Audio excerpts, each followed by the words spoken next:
ఇర్మియా గ్రంథము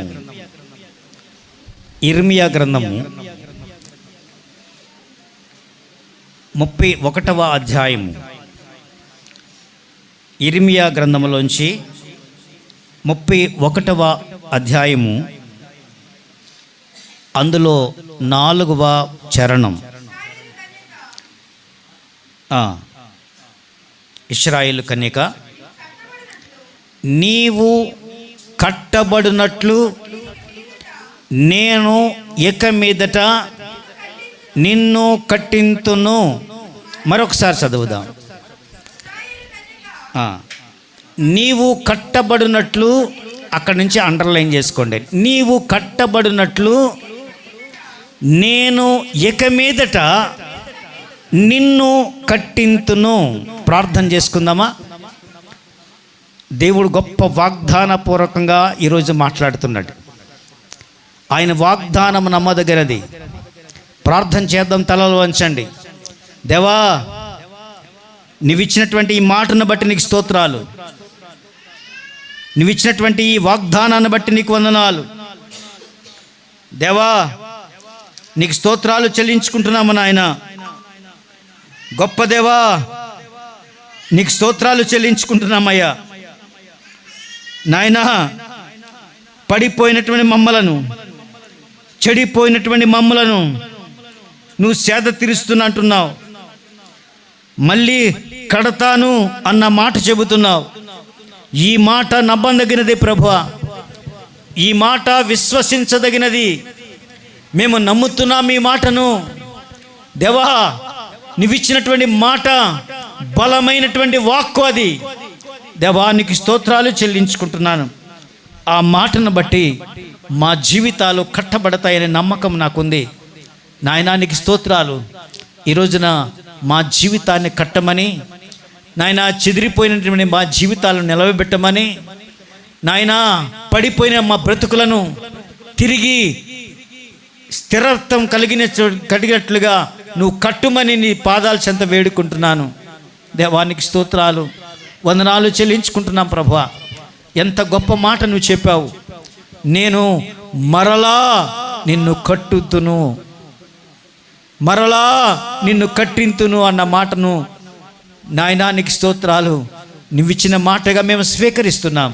నీకే మహిమ చెల్లిస్తూ నాయన, వినగలిగే చెవిని, గ్రహింపగల హృదయాన్ని మాకు మీరు అనుగ్రహించి మీరు మాత్రమే మహిమాగ్రత ప్రభావాలు పొందుకోమని యేసు అతి శ్రేష్టమైన నామమున ప్రార్థిస్తున్నాము తండ్రి. Amen, amen. మరొక మారు ఆ వచనాన్ని మాత్రమే చదువుదాం. నీవు కట్టబడినట్లు. అందరూ కూడా ఆ మాట చదువుతారా? నీవు కట్టబడినట్లు నేనిక మీదట నిన్ను కట్టింతును. ఎంత గొప్ప మాట. ఈ రోజున దేవుడు మనందరితో కూడా మాట్లాడుతున్నాడు. ఇది దేవుని మాటగా స్వీకరించండి. దేవుడు మాట్లాడుతున్నాడు. నువ్వు పడిపోయిన అనుకుంటున్నావు, చెదిరిపోయిన అనుకుంటున్నావు, పోగొట్టుకున్నాను అనుకుంటున్నావు. ఎంత బాధ దర్పిత హృదయాలతో మీరున్నారు. ప్రవక్త అయిన ఇర్మియా కాలములో ఇశ్రాయేలు ప్రజలందరూ కూడా తన ఆత్మీయ స్థితి నుంచి జారిపోయారు.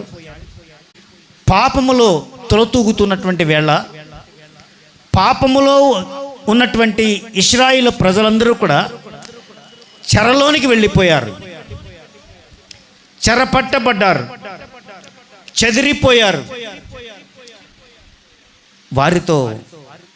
వారు చాలా చెడిపోయి ఉన్నారు అన్న సంగతి ఈ వాక్య ప్రకారంగా మనకు తెలుస్తుంది.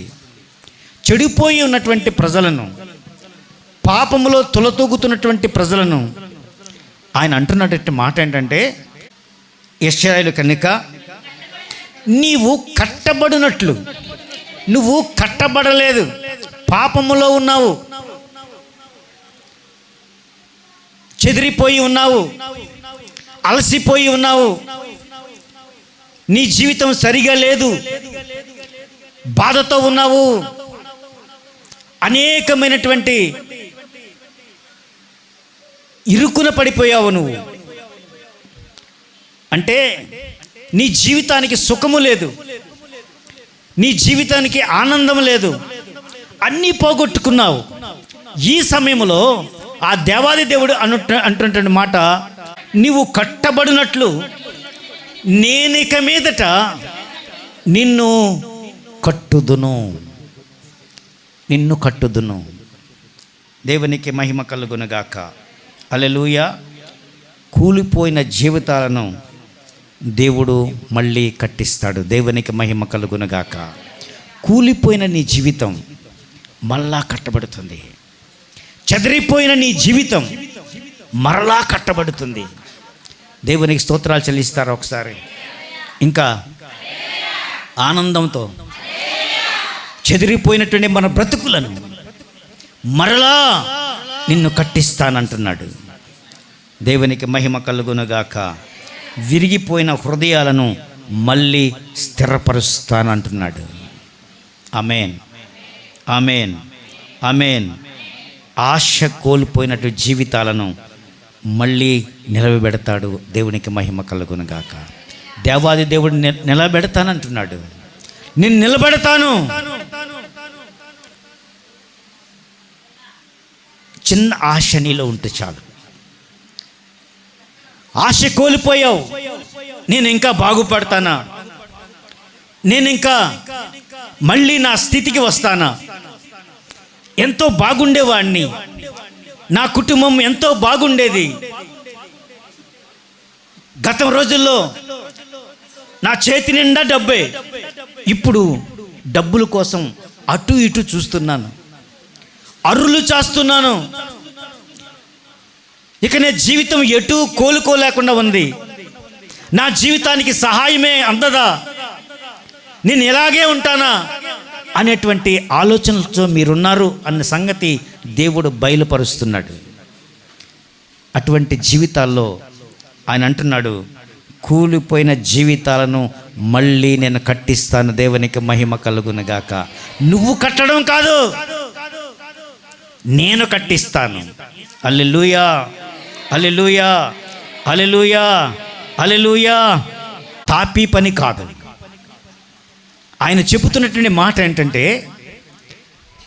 కట్టిస్తాను అంటే తాపి పని జ్ఞాపకం వస్తుంది మనకి. తాపి పని చేసేవారు గోడలను పడిపోతే కడతారు, దాని గురించి కాదు. ఇది నీ జీవితం పునర్నిర్మాణం చేస్తాను నేను. దేవునికి మహిమ కలుగునుగాక. నీ జీవితంలో పునర్నిర్మాణం జరుగుతుంది. మళ్ళీ పూర్వపు స్థితికి నిన్ను తీసుకువస్తాను. దేవునికి మహిమ కలుగునుగాక. హల్లెలూయా, హల్లెలూయా. నీ హృదయం గురించే మాట్లాడుతున్నాడు ఆయన. కూలిపోయినటువంటి మనల్ని దేవుడు చూస్తూ ఉన్నాడు. దేవుడు ఏమంటున్నాడంటే, నేను మరలా కడతాను, నేను మరలా కట్టింతును అంటున్నాడు. మరలా కట్టింతును. చెదిరిపోయినటువంటి వారితో మాట్లాడుతున్నటువంటి మాట, కూలిపోయిన వారితో మాట్లాడుతున్నటువంటి మాట ఏమనంటే, నేను మరలా నిన్ను కట్టింతును, నిన్ను మరలా కట్టింతును. దేవునికి మహిమ కలుగునుగాక. 34వ కీర్తన, కీర్తన గ్రంథము 34వ అధ్యాయము 18వ వచనం చదవండి. విరిగిన హృదయము కలవారికి యెహోవా ఆసన్నుడు, నలిగిన మనస్సు కలవారిని ఆయన రక్షించును. చప్పట్లు కొట్టి దేవుని గణపరచండి. మరొకసారి చదువుదామా వచనం. విరిగిన హృదయము కలవారిని, విరిగిన హృదయము కలవారికి యెహోవా ఆసన్నుడు అంటే దగ్గర ఉండేవాడు, నీ దగ్గరకు వచ్చేవాడు అని అర్థం. ఎవరికి? విరిగిన హృదయము కలవారికి. నీ హృదయం విరిగిపోయింది, నీ హృదయం చెదిరిపోయింది, నీ హృదయం నలిగిపోయింది. అటువంటి స్థితిలో ఆయన అంటున్న అద్భుతమైన మాట ఏంటంటే, విరిగిన హృదయం కలవారికి నేను యెహోవానైన నేను ఆసనుడనవుతాము, అక్కడ ప్రత్యక్షం అవుతాను. నీ హృదయం బాధతో ఉందా? నీ హృదయం వేదనతో ఉందా? అలాంటి స్థితిలో నేను నీ మధ్య ఉంటాను. నేను ఆసనుడనవుతాను, నీకు దగ్గరగా ఉంటాను. దేవునికి మహిమ కలుగునుగాక. హృదయం ఉప్పొంగే మాటలు ఇవి. దేవునికి మహిమ ఘనత ప్రభావం చెల్లునుగాక. హల్లెలూయా, హల్లెలూయా. ఈరోజు కూడా చాలామంది జీవితాలు ఇలాగే ఉండొచ్చు. చాలామంది జీవితాలు, ఈ లోకములో ఉన్న ప్రతి ఒక్కరి జీవితాలు ఇలాగే ఉన్నాయి. ఎవరు సంతోషంగా లేరు, అందరూ బాధతో ఉన్నారు. ప్రతి ఒక్కరికి ఫైనాన్షియల్ ట్రబుల్స్, ఆర్థిక పరమైనటువంటి ఇబ్బందులు. వారితో చెబుతున్నాడు ఈ మాట, నేను మరలా నిన్ను కట్టించును. ఆమేన్, ఆమేన్, ఆమేన్. కుటుంబ సమస్యలు ఉండొచ్చు. మీ కుటుంబాల్లో సమస్యలు ఉన్నాయా? ఉన్నాయి. ఆర్థిక ఇబ్బందులు ఉన్నాయా? ఉంటాయి. అంత మాత్రమే కాదు, ఆత్మీయ సమస్యలు కూడా ఉంటాయి. అంతేకాదు, నీ స్థితి పూర్తిగా ఎట్టి తేల్చుకోవాలో తెలియని పరిస్థితి ఉండొచ్చు. అటువంటి స్థిరమైనటువంటి అస్థిరమైనటువంటి పరిస్థితుల్లో, కుదుటిపాటు లేకుండా ఉన్న సమయంలో దేవుడు అంటున్నట్టు మాట, నేను నిన్ను కట్టింతును, నేను నిన్ను కట్టింతును. ఆయన కట్టిస్తాడట నీ జీవితాన్ని. కొన్ని ఉదాహరణలు చెప్తాను మీతో. నెహెమ్యా జీవితంలో, నెహెమ్యా ఎక్కడో దూర ప్రాంతంలో రాజుగారి దగ్గరగా పానదాయకుడిగా పనిచేస్తున్నాడు. పనిచేస్తున్నప్పుడు అతనికి తన పూర్వీకులు ఉండేటువంటి పట్టణం పాడైపోయింది, గోడలు కూలిపోయినాయి, యెరూషలేము పట్టణం అంతా పాడైపోయింది అని వార్త అందింది. దుఃఖముకుడై రాజు దగ్గరికి వెళ్ళి, రాజుగారు, నేను ఇక్కడి నుంచి వెళ్ళిపోతానండి అంటే, ఇంత మంచి ఉద్యోగం వదిలేసి నువ్వు ఎక్కడికి వెళ్తావయ్యా? లేదు లేదు, నా పూర్వీకులు నివసించే పట్టణం పాడైపోయిందయ్యా. ఆ పట్టణం అంటే నాకెంతో ప్రేమ, కూలిపోతుంది, ఆ పట్టణం అంతా కూలిపోయింది, నేను అక్కడికి వెళ్ళాలి అంటే దేవుడు చెప్పాడు. దేవుడు తనకి ఆ ప్రేరేపణ కలిగించి వెళ్ళేటట్లుగా చేశాడు. అక్కడి నుంచి వెళుతూ అక్కడి నుంచి అన్నీ సమకూర్చుకొని వెళ్ళాడు. రాజు దగ్గర నుంచే అన్నీ సమకూర్చుకొని వెళ్ళాడు. ఆయన సమకూర్చే దేవుడు. హల్లెలూయా. అన్ని సిద్ధపాటు కలిగించే దేవుడు. నీ ప్రాబ్లం ఏదైతే ఉందో ఆ ప్రాబ్లంని నివారించి, సరిచేసి, సరిచూసి కట్టించే దేవుడు. అక్కడకు నెహెమ్యా కట్టడానికి పూనుకున్నాడు. అందరూ అతనికి సహకరించారు. ఆ పడిపోయినటువంటి గోడలన్నింటిని కూడా తిరిగి నిలబెట్టాడు. దేవునికి మహిమ కలుగును గాక. హల్లెలూయా. దేవుడు నీ జీవితంలో మళ్ళీ కట్టిస్తానంటే అర్థం ఏంటంటే, మళ్ళీ నీ జీవితంలో ఏదీ లేదు, జీరో. ఈ పరిస్థితుల్లో నిన్ను బయటికి తీసుకొచ్చి, నీకు సహాయకులను లేపి, నీకు అన్ని సమకూర్చి, సమయోచితమైన సహాయం అందించి, నిన్ను అక్కడికి పంపించి, మళ్ళీ నిన్ను పూర్వపు స్థితి కంటే మరింత ఎక్కువగా నిన్ను ఆశీర్వదించి, దీవించి అక్కడ నిలబెడతాడు. దేవునికి మహిమ కలుగునుగాక. మనిషి అనుకుంటాడు, ఇదే నాకు చివరి రోజు, నాకు ముగింపు అయిపోయినట్లే, నేను ఇంకా బాగుపడను, నా జీవితం ఇంతే అని బుర్ర బాధేసుకోవచ్చు. అటువంటి స్థితిలో దేవుడు అంటున్నాడు, మళ్ళీ నిన్ను కట్టిస్తాను, డోంట్ వరీ, మళ్ళీ నిన్ను కట్టిస్తాను. హల్లెలూయా. నెహెమ్యాకు ఆ రీతిగానే సహాయం చేసి, ఎంప్టీ హ్యాండ్స్ కదండి, అతను వెళ్ళింది ఎంప్టీ హ్యాండ్స్తో వెళ్ళాడు. అక్కడికి వెళ్ళేలోపుకే దేవుడు అన్నీ సమకూర్చాడు. ఆ రాజు చేతే అతనికి కావాల్సినటువంటి పరికరాలు అన్నీ కూడా ఇప్పించి పంపించి అతన్ని కట్టే విధంగా పురుకొల్పబడి నడిపించబడ్డాడు. దేవునికి మహిమ కలుగునుగాక. హల్లెలూయా. దేవుడు ఆ రకంగా నిన్ను కూడా కట్టించునుగాక. నీ జీవితం కూలిపోయి ఉందా? ఒకసారి ఆలోచించుకోండి. మీ జీవితం నానాటికి దిగజారిపోతుందా? నీకేదైనా ఆ విషయంలో ఫీలింగ్ ఉందా? దేవుడు అంటున్నాడు, నేను మరలా నిన్ను కట్టించును. దేవునికి మహిమ కలుగునుగా. చప్పట్లు కొట్టండి ఒకసారి.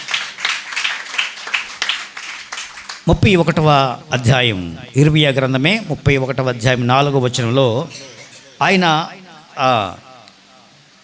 చూడండి, 31వ అధ్యాయం, మరలా నిన్ను రెట్టింపు ఉత్సాహము కలిగిస్తాను, మరలా నిన్ను కట్టిస్తాను. పడిపోయినటువంటి నీవు, బాధలో ఉన్నటువంటి నీవు, వేదనలో ఉన్నటువంటి నీవు భయపడద్దు, నేను నిన్ను కట్టింతును. హల్లెలూయా, హల్లెలూయా, హల్లెలూయా. నాకు చాలా సంతోషంగా ఉంది ఈ మాట అంటుంటే. దేవుడిని మళ్ళా నన్ను కట్టిస్తానంటున్నాడు. నా జీవితంలో పని దేవుడు కలిగిస్తానంటున్నాడు. నా జీవితంలో దేవుడు మళ్ళీ కార్యాన్ని చేయబోతున్నాడు. దానికి స్తోత్రమయ్యా, స్తోత్రమయ్యా, స్తోత్రమయ్యా, స్తోత్రమయ్యా అని చెప్పాలన్న దేవునికి మహిమ కలుగునుగాక. హల్లెలూయా. నువ్వు చేయలేకపోయినా, నువ్వు పూనుకోకపోయినా, దేవా ఏం చేయాలో నాకు తెలియట్లేదు అన్న సమయాల్లో ఒకటే మాట ఏమంటాం దానికి? ఏం చేయాలో నాకు తెలియట్లేదండి, పరిస్థితులు ఇలా ఉన్నాయి, నేను ఏం చేయాలో నాకు తెలియట్లేదు. మనందరి నోట వచ్చే మాట అది. నేను ఏం చేయాలో నాకు తెలియట్లేదు. కానీ ఈరోజు దేవుడు అంటున్నాడు, నిన్ను మరలా కట్టింతును. మరలా రెట్టింపు ఉత్సాహంతో. తర్వాత వచనం ఉంటుంది, చదవండి. సంబరపడువారి నాట్యములలో నువ్వు కలిసేదవు. వాళ్ళు డ్యాన్స్ వేస్తుంటారట. మళ్ళీ పునర్జీవము నీకు వచ్చి మరలా కట్టబడి దేవుడు నీకు అన్ని విధాలుగా సహకరించి తర్వాత నువ్వు ఎలాగుంటావంటే సంబరపడు వారి నాట్యములలో నువ్వు కలిసేదవు. ఇంకా తర్వాత నీవు మరలా తంబురలు వాయించుదువు. దేవునికి మహిమ కలుగునుగాక. నీకు మళ్ళీ పునర్నిర్మాణం దేవుడు చేస్తాడు. మరలా నువ్వు కట్టబడతావు. ఇలాగే ఉండిపోవు గంగాచలం గారు, నువ్వు ఇలాగే ఉండిపోవు. దేవుడు నిన్ను కడతానంటున్నాడు. దేవునికి మహిమ కలుగునుగాక. నీ జీవితాన్ని కడతానంటున్నాడు.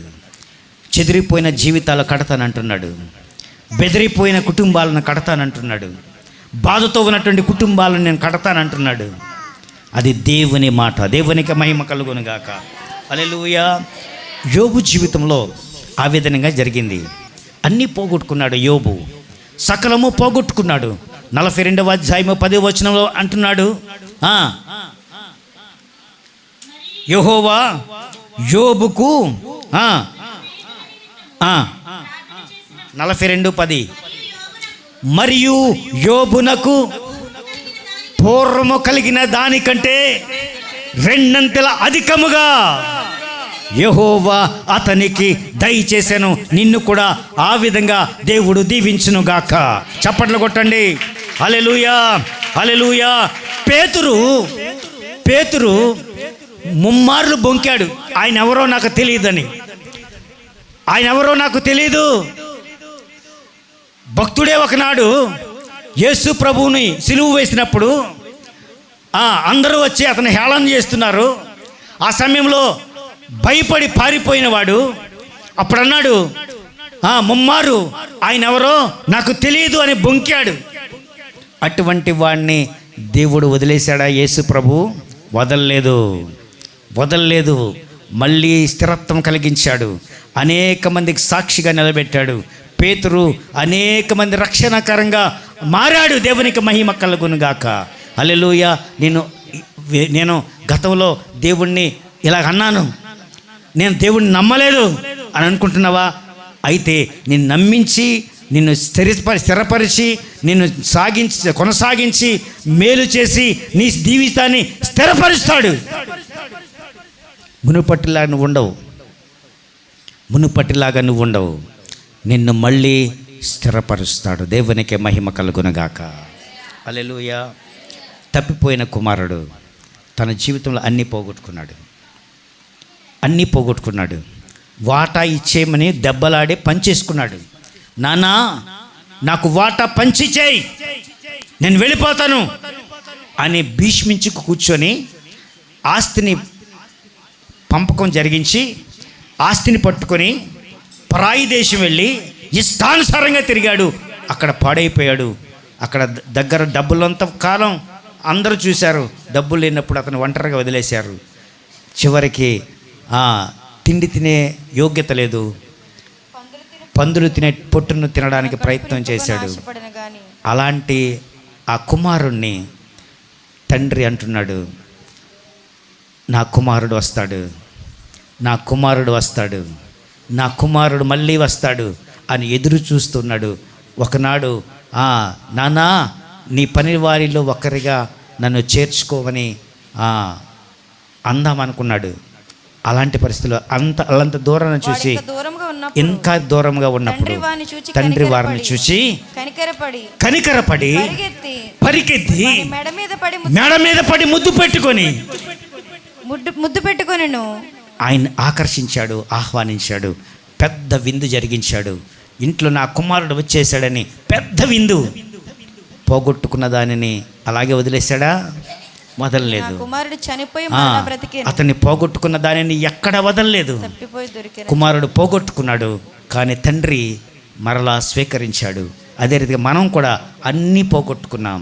ఆత్మీయ స్థితి పోగొట్టుకున్నాం, దేవుని భయభక్తులు పోగొట్టుకున్నాం, అన్నీ పోగొట్టుకున్నాం. కానీ ఆయన నిన్ను వదలడు, ఆయన నిన్ను విడిచిపెట్టడు. నిన్ను ఆయన తన కౌగిట భద్రపరుస్తాడు, నిన్ను చేర్చుకుంటాడు. ఏదొకనాడు నువ్వు వస్తావా అని ఎదురు చూస్తున్నాడు.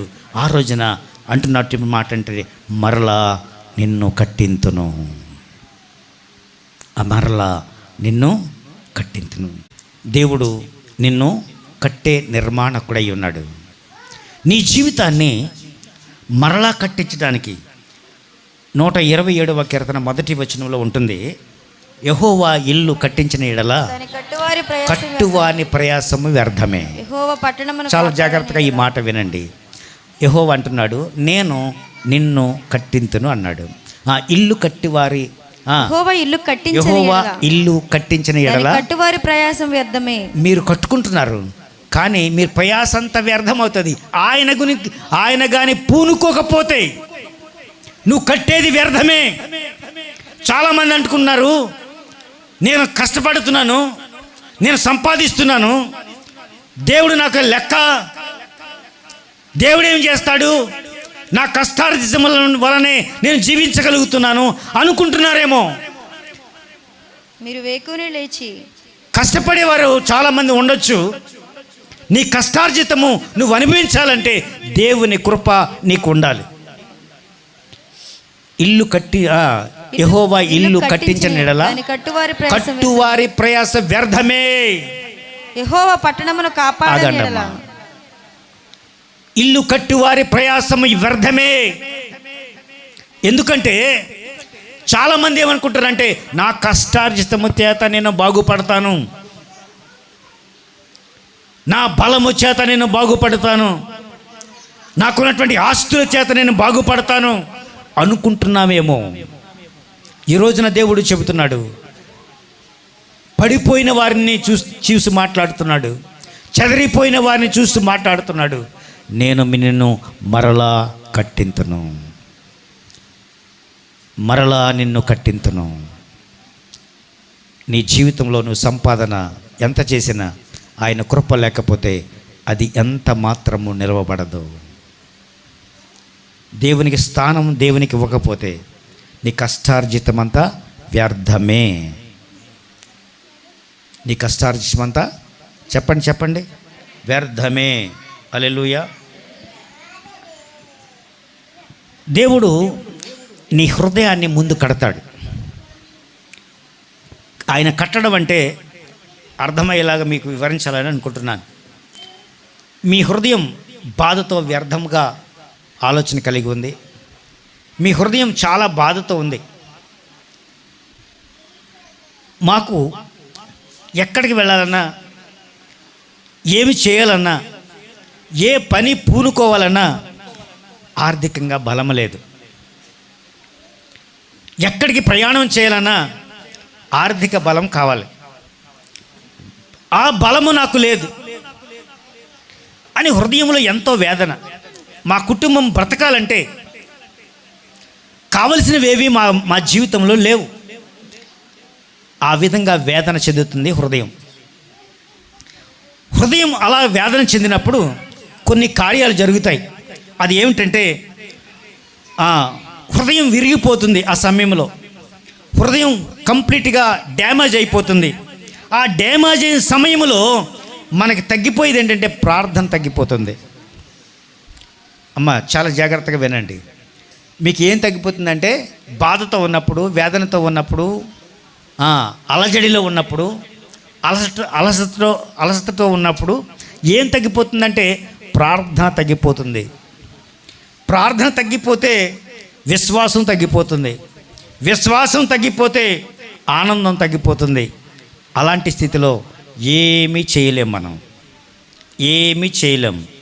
అలాంటి పరిస్థితుల్లో ఆయన నీ అంతరంగాన్ని పరిశీలిస్తాడు. అప్పుడు నీ అంతరంగంలో ఏ విధమైన శోధన ఉందో, ఏ విధమైన బాధ ఉందో ఆయన కనిపెడతాడట. నీ అంతరంగాన్ని ముందుగా స్వస్థపరుస్తాడు. చప్పట్లు కొట్టి దేవుని గర్వపరచండి. నీ అంతరంగంలో ఉన్నటువంటి బాధను ఆయన గమనిస్తాడు. అప్పుడు దాన్ని ఆయన స్వస్థపరుస్తాడు. యెహెజ్కేలు గ్రంథము 36వ అధ్యాయము త్వరగా చూడండి. యెహెజ్కేలు గ్రంథము 36వ అధ్యాయము 26వ చరణం, 26వ వచనం. నూతన హృదయము నీకిచ్చేదను, నూతన స్వభావము నీకు కలుగజేసేదను, రాతి గుండె నీలో నుంచి తీసివేసి మాంసపు గుండెను నీకిచ్చేదను. చప్పట్లు కొట్టి దేవుని గణపరుస్తారా? కఠినమైన హృదయం నీలో ఉంటుంది. అప్పుడు ప్రార్థన మానేసావు, విశ్వాసంలో సన్నగిల్లావు, ఆనందం పోయింది, సంతోషం పోయింది, హృదయం బండపారిపోయింది. అటువంటిప్పుడు ఆయన మన జీవితంలో ప్రవేశించి ఆయన చేసే పని ఏంటంటే నూతన హృదయం మీకు ఇస్తాడట.